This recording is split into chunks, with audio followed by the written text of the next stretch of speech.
Okay, so the previous two sessions we looked at stochastic inversion and stochastic optimization. So now we look at an alternative method that essentially avoids the inversion, which is called direct forecasting. So again, it will be relying on Bayesian formulation, but the problem with the Bayesian formulation when we try to invert a model is that this problem becomes very difficult to do when we have our M is very complex, contains many uncertainties, in particular global parameter uncertainties that are discrete and continuous, model choices, global continuous parameters such as mean variance, variogram ranges, etc. And we may also have, of course, have spatial uncertainty. So how do we create then these gradual deformations, probability perturbations, metropolis sampling? It becomes very difficult to do in practice. So to understand that challenge to inverse modeling, consider this particular case, which is also described in the book. It's a case where we have contamination due to uranium. This is in Colorado. So here's what's called the rifle site next to the Colorado River. And so there we have essentially uranium contamination that occurs due to stockpiling of waste and during the manufacturing of weapons in the Cold War. And so we need to make sure that that uranium that's in the subsurface doesn't get into the river. And so they're doing lots of studies there in order to use remediation, contaminant remediation to solve that problem. To dive more than in the details is that this is called a bioremediation or an in situ bioremediation. So what we're doing is we're injecting essentially a chemical in the subsurface called acetate, and this acetate activates microorganisms, which catalyzes the reduction of this uranium-6, which is the mobile part of uranium, into uranium-4. And so this is a very cost-effective, and it's also in situ. Basically, it precipitates uranium and makes it sure it doesn't move. The question, of course, is this is great and tested in laboratory. The question, does it really work in practice? And if so, how do we know it does work? It's not that we can go look in the subsurface and see whether uranium precipitated. We have to do this via indirect measurements.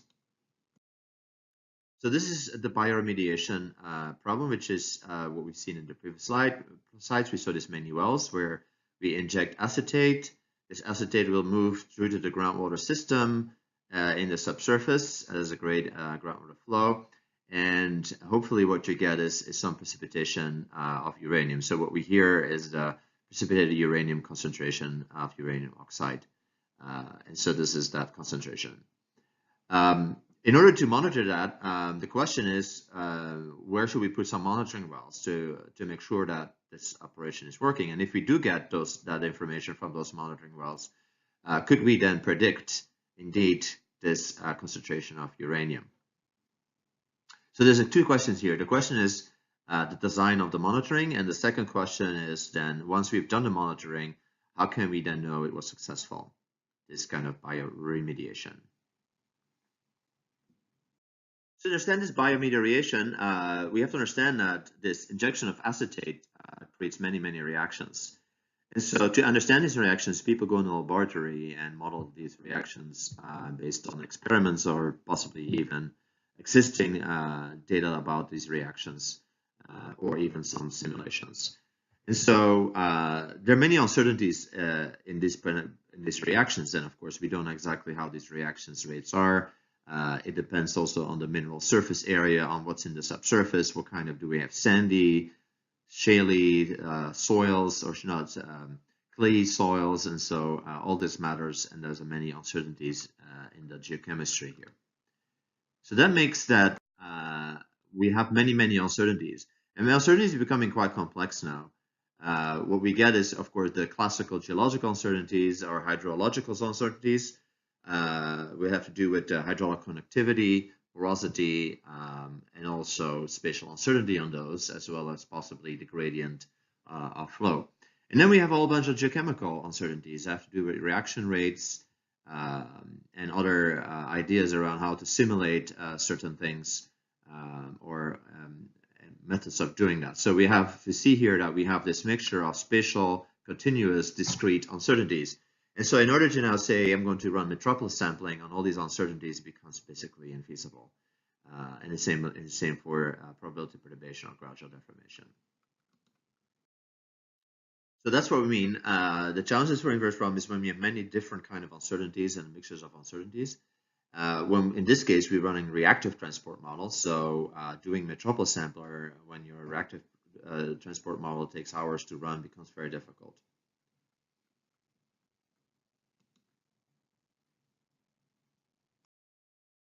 So this is describing our bottleneck problem.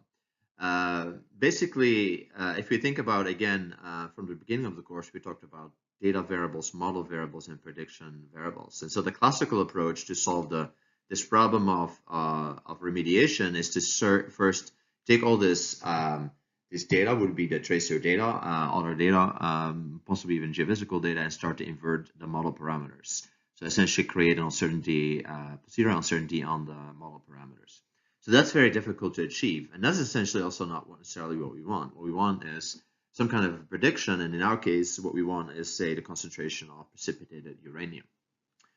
So to mitigate, that's then the second step. So to mitigate that problem, because there's a high risk of what they call modeling paralysis, we keep on modeling. And we keep on finding more problems with the modeling, and we never sort of get to a realistic prediction. What we do is an alternative approach where we sort of start to understand the role of the model very differently. And the role of the model is different because essentially the model is the most complex thing in this triangle. And particularly the model is also the most approximate thing in this triangle, simply because the real Earth is very complicated, complex. And so the way we approximate Earth using numerical models is an extreme simplification, if you think about it. And so if you're going to then match our data to a very imprecise model and then make predictions, you could see that there are some problems that could occur there. Here we then mitigate sort of the influence of the model by saying, let's do Monte Carlo. Let's generate many data variable realizations, many prediction variable realizations. And then instead of inverting, we try to learn the relationship between this uncertainty in data, uncertainty in prediction, and using that learning, then directly make a prediction using the observations. And so that's what we'll cover in this session. So direct forecasting, therefore, works still in the same framework I've seen before. We have a prior distribution that needs to be falsified. May have done some sensitivity analysis, and then we have Monte Carlo results of the data variables, the prediction variables, and the model variables. And so we have generated that. So we're now at this stage where we now no longer pay attention to the model variables. We essentially have this.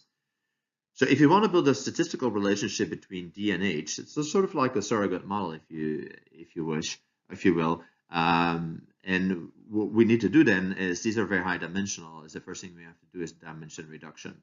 So I'll do dimension reduction. I can then again do a falsification and sensitivity analysis if that's not been done yet. But the next step would be then to generate a multivariate distribution between D star and H star. So notice what I'm not doing is to build a regression model between D star and H star. I'm not trying to do a simple regression. I'm actually trying to come up with a joint distribution. And the reason for that is that I'd like an uncertainty quantification. So once I have that joint distribution, I can estimate basically the conditional distribution, which is then very simple to do once we have that joint distribution. Then we sample from this conditional distribution. We have now samples, and then we have to undo all the dimension reduction, which is basically getting from H star to H. And then I have basically, these are samples of my posterior distribution. So let's now walk you through these various steps. We already specified our prior uncertainty, and we're ready to do Monte Carlo. So Monte Carlo essentially means generating many model realizations. So it's not that I'm not generating any models. I still have to generate models in order to apply the data forward model and the prediction forward model. So here we see spatial realizations of hydrologic conductivity, porosity, and this ferric mineral contents. And so these are all spatial variables, and you notice also they have some global parameters of uncertainty, such as the variogram range, types, etc. Then also have to worry about my geochemistry. I need some initial distribution of my geochemistry, and these are the various samples that I can generate with that. So these samples are actually constrained already to some observation of uranium concentration that is measured at a few locations. Of course, we would know that because we already discovered that in the subsurface there's uranium. So I'm using that information to generate multiple realizations of this uranium concentration. Then I have many reactions, as I mentioned, that are taking place, reactions that involve uranium, but also reactions that do not involve uranium. And so in these reactions, there's many uncertainties. I don't know essentially the reaction rate. And so for this reaction, I can therefore write the base reaction rate, which is this, and then I apply some kind of an uncertainty. So here we use a base rate plus a deviation of that base rate. And so that also going to be used in the Monte Carlo to generate essentially multiple realizations. So here's what I'd like to predict. Either I'd like to predict the overall efficacy. That means I'd like to predict what is the total cumulative immobilized uranium is basically the average of this map. And also interested in what the spatial distribution is of that total. So do I see this kind of fingering, which is undesirable, or do I see a front that's more moving in a homogeneous fashion?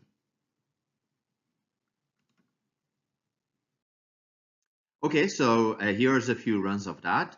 We see we did about 500 runs. You see, in some cases, I get basically no bad result, nothing happens. In some cases, I get a really nice result, and then I have some intermediate results. So the question is, if I now monitor this, which of these is it more likely to be like this or more likely to be like that? So the first thing, because we're dealing with a high-dimensional prediction variable, we're going to do principal component analysis to reduce dimension of that prediction variable. So we take all the results of the previous slide and we run principal component analysis. And so what we then get, of course, called eigenimages or eigenvectors. We see here that the first eigenimage is some kind of a mean. The second eigenimage seems to be a gradient between the top part and the bottom part. Then we have another type of maybe more of a curvature type eigenimage, etc.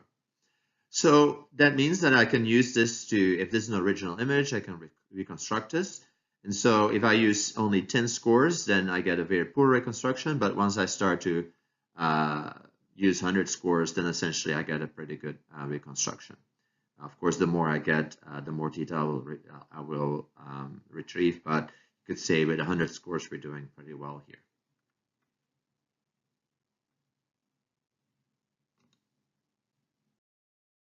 Okay, I do the same Monte Carlo on the data variables. Again, we're not yet collecting any data. In this case, so we have 12 monitoring wells. If I would just take one well, then I can forward simulate what tracers that I would get. And so the tracers that I'm looking at here is, of course, if you inject acetate, then you get acetate tracer.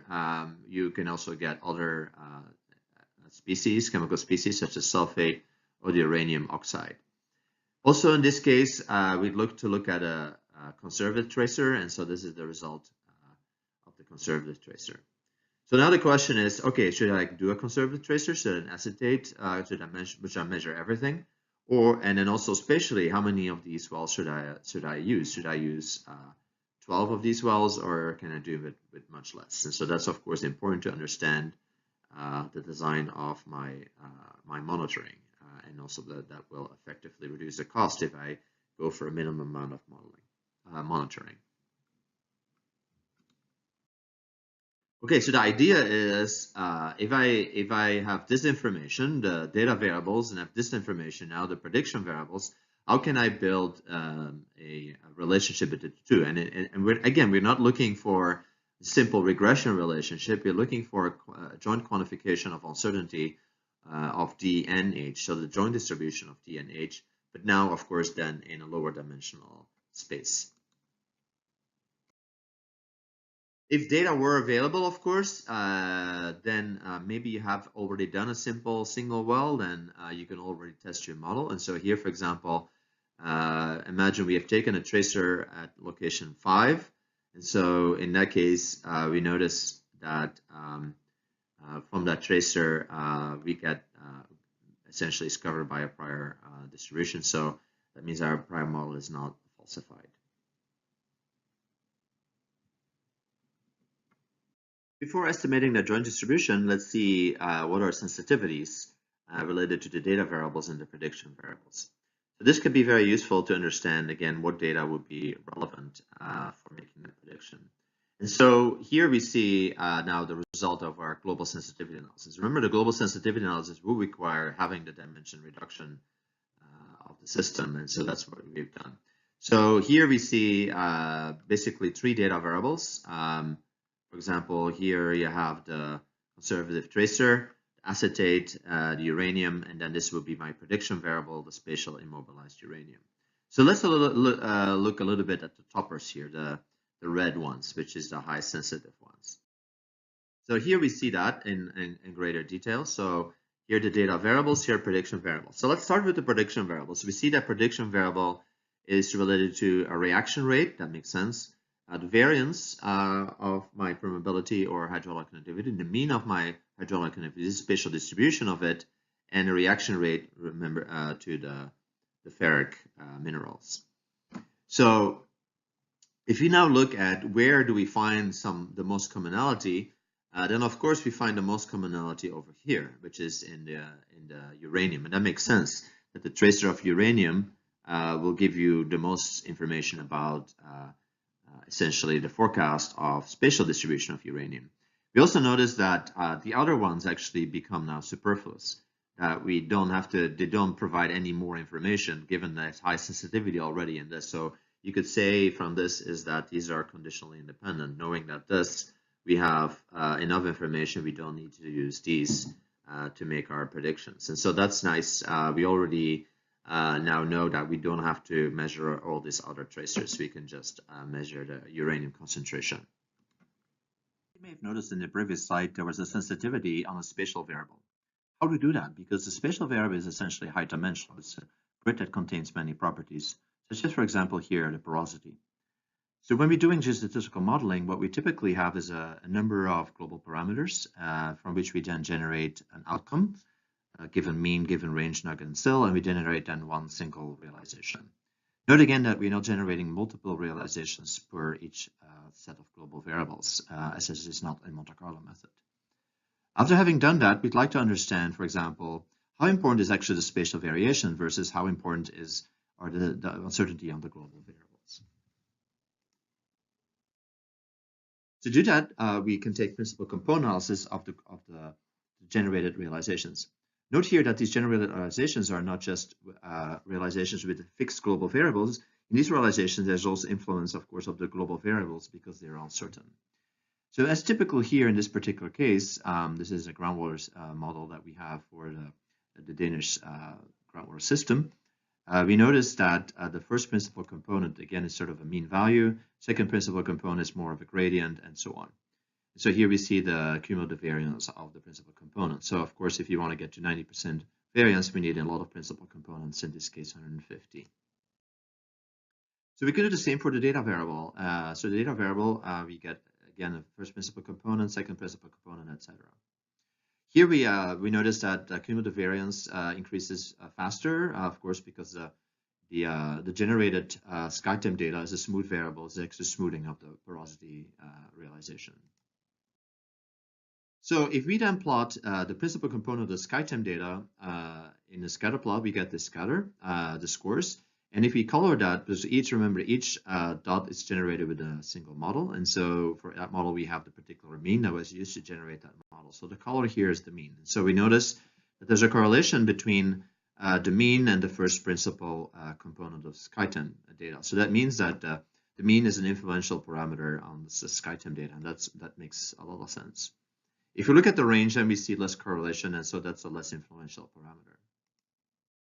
So when we do then sensitivity analysis, we can just now, instead of having 4 variables, we can also put all the principal component variables in there that are related to the spatial variation. And so we notice that the principal component 1 of my porosity model and the mean of my porosity model are high hitters here, and the rest are less. And that makes a lot of sense because, as we see in the previous slide, the mean is dominating, is also a function, the spatial variation is also a function of the mean. And so these are actually two correlating variables. So after we remove that correlation, then we notice we remove the mean. We notice now that other principal components are becoming more important, and we still have importance of the first principal component. So this tells you also a little bit about what in the spatial variation is impacting the SkyTEM variability.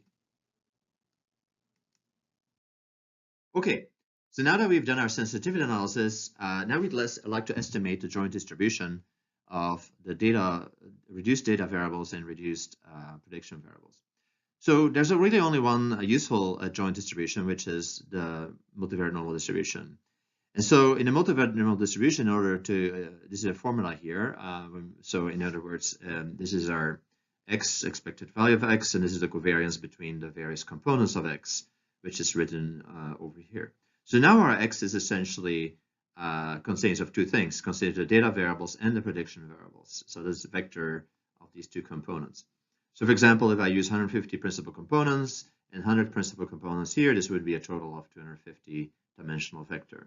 And the only thing I need to calculate is the mean and the covariance of that vector, which I can do because I have Monte Carlo realizations. So the issue, of course, is that to apply this method, or to apply this distribution, there's a number of assumptions we have to meet. First of all is that each individual variable has to be normally distributed, standard normal, or just normally distributed. And then secondly, the correlation between these variables should be linear. And so the first part, the standard normal part, is not that hard. We can always make a rank transformation to match that particular part. But the second part of linearity amongst the D and star and the H star is something we have to worry about. And so to do that, we introduce another stage, which is called canonical correlation analysis. So what is this canonical correlation analysis and what is its purpose? So we saw in the previous slide that we essentially have two vectors, a vector related to the data, D star, which are the principal components or the reduced dimensions of D, and the vector H star. And so in order to understand correlation between two vectors, we have to we could use this idea of canonical correlation. So here's another example of where this could be applied. Suppose we'd like to understand the relationship between physiological measurements and their ability of people to do exercises. So the physiological measurements in this case are weight, waist, and pulse. The physical exercise is measured doing chins, sit-ups and jumps. The problem in making actually correlations is between these two sets is where basically two vectors of dimension 3 is that there's correlation amongst these individual vectors. And so, for example, here we see, of course, that weight and waist, they are correlated with each other. So it's hard to understand if I make them, for example, try to figure out this correlation between weight and chins. Is this really due to weight or is this really due to waist? You see that we have this correlation happening. And so it's hard to interpret that just from this point of view. So canonical correlation analysis method we'll see in a bit that allows to alleviate this problem of this existing correlation. Here's another example from the Herger book, multivariate analysis. So we have data averaged over 23 cars as car types from a sample of 40 persons. So what we have here is 40 people look at 20 cars and make an assessment based on economy, service, the non-depreciation, price, and design, sporty, etc. So note here that price is 1 for low, so that's the score we give. So 1 is a good price. Non-depreciation, 1 is also a very good depreciation. So if we can make a covariance table. So we use all this information, we calculate a covariance table, we can also calculate a correlation matrix, and we notice correlations. For example, we see high correlation between price and value. We may see an auto correlation between design and price, etc. So the question here that's being asked is, can we predict price and value? How would we predict price and depreciation, non-depreciation value from all these other factors? Is there any correlation? What kind of correlation is there? So we run into the same problem here as here, is that we have all these correlations to have to deal with and becomes very difficult to interpret. What is canonical correlation analysis? is basically saying that instead of looking at the individual variables, such as the economy of the car and the design of the car, I'm going to look at a linear combination of variables. And I do that both in the space of the variables that are the predictants, the predictors, as well as the variable that are the predictors. For example, in the case of the car, it would be the price and the non-depreciation value. So we have basically two vector spaces, and we can make linear combination of those two vector spaces. What I'm doing in canonical correlation analysis is to find that linear correlation, that linear combination that has the highest correlation with another linear combination in this space. So basically, I'm searching for these vectors to have a minimum angle in between them. And so that's the solution that you obtain with CCA, at least from its geometric interpretation. So the way that is done is first of all is that formulate the problem, right? So we're going to do a linear combination of the input vectors, linear combination of the output vectors. We calculate the joint correlation coefficients, which would be simply this. And so now we see here the correlation between x and y occurring, the correlation between the x properties and the correlation between the y properties. So these are now accounted for in CCA. And so what we do is to find the A and B that gives us the best rotation in these spaces such that we have maximal correlation. So the math is not that hard. It relies again on an eigenvalue decomposition. And particularly this matrix here, we calculate the eigenvalue decomposition of this matrix.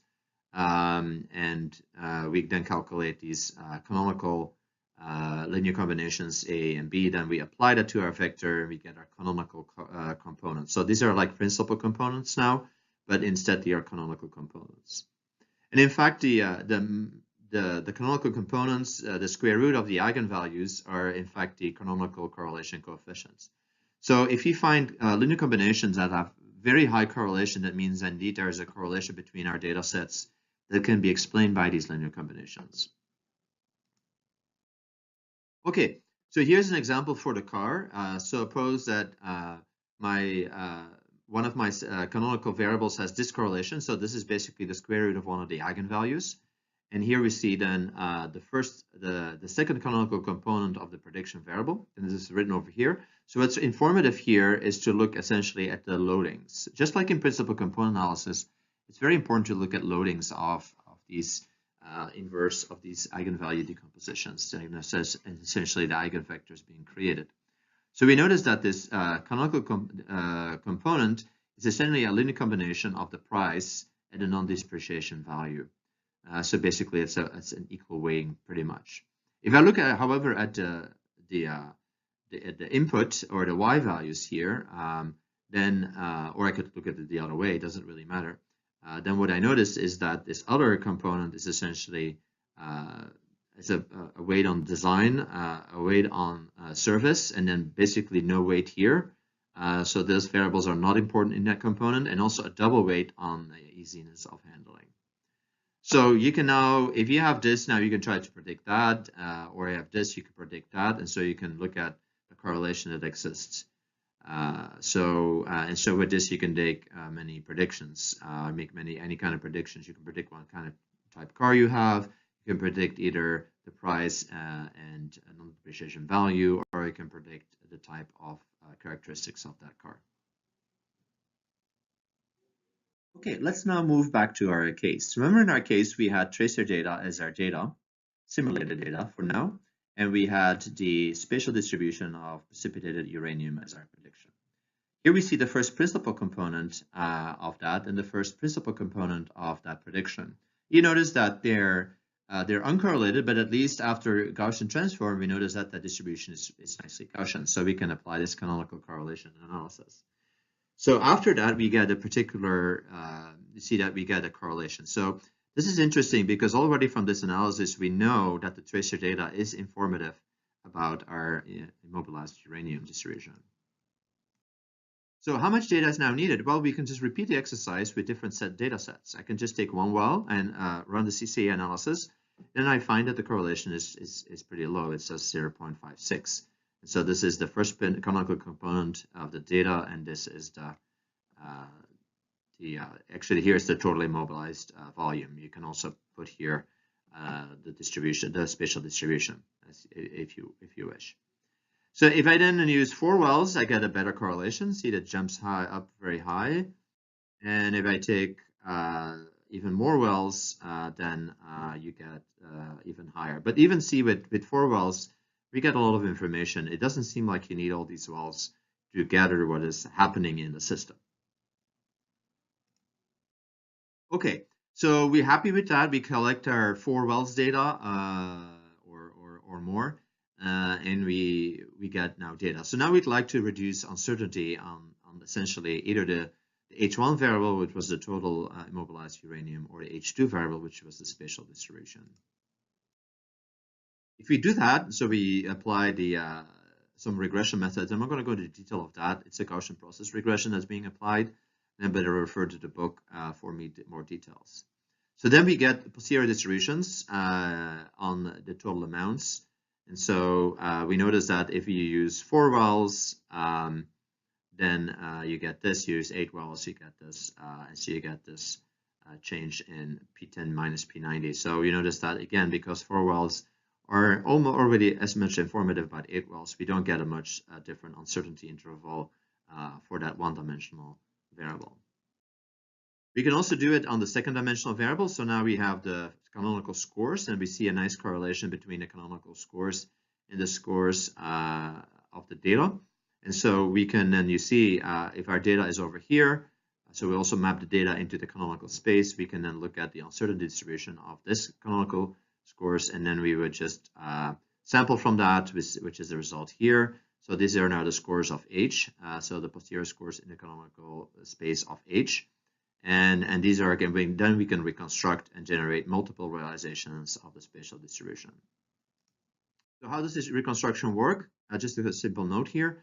What we did remember was take our data variables, simulations, prediction simulations, do PCA and Gaussian transform, get this. Then we did CCA, got the canonical components. We built a regression model between those two, and we sampled from the posterior distribution of this. So the reconstruction is basically reversing all the operations. And notice that all these operations, CCA, PCA, and Gaussian transform, are bijective operations. That means I get a unique back transform. So we first go from here, we do CCA minus 1, we get that. So now the C is removed here. And then we do PCA minus 1 that removes the star and makes it all non-Gaussian. And so we get now samples from the posterior distribution.